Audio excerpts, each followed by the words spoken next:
Back on the road after a great win last week. Obviously, probably good feelings. Things are going well in terms of attitudes and things like that. What more did you take away from the win against Rock Springs, Jake? I think the biggest thing is just taking away from our guys that, even when teams won't lay down and just flat out give it to us, that we can refocus ourselves and get the job done.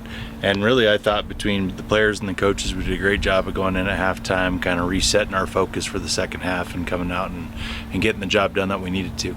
What's the focus this week in practice as you get ready for a pretty good Campbell County team?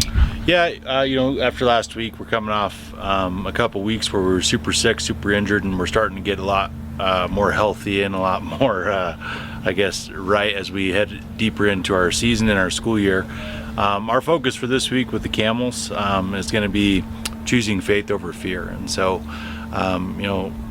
it wasn't so long ago that the Camels were, everybody's homecoming, and certainly they've gotten right, and now they're kind of back at the top of the heap, and so now everybody kind of looks at them in a different light. And being a former Camel myself, it's certainly a program that they do a good job with their guys, but I've said it time and time again, I believe that they're doing a great job up there in Gillette, but I think that I really like our guys and really like where we're heading with what we've got.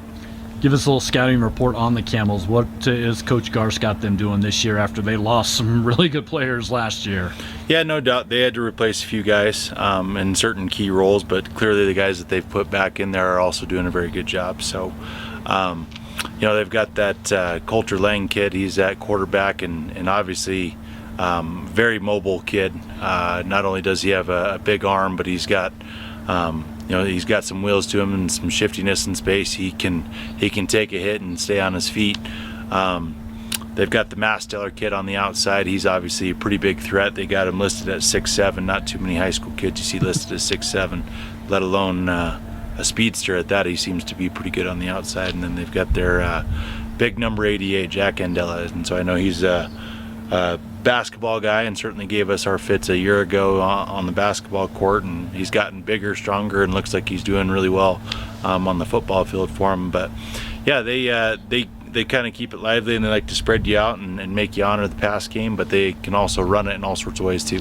Anything defensively that you haven't seen, I guess? Yeah, stats are always interesting. We happen to have had played 3 out of the same 4 teams as them, and one thing that really sticks out as far as what their stats are concerned is that they're the #1 pass defense right now. And so they're obviously keeping guys in front of the sticks and not letting the big hit happen. And then run defense seems like they give up a little bit here and there, but as far as what points they've given up, it hasn't been too many.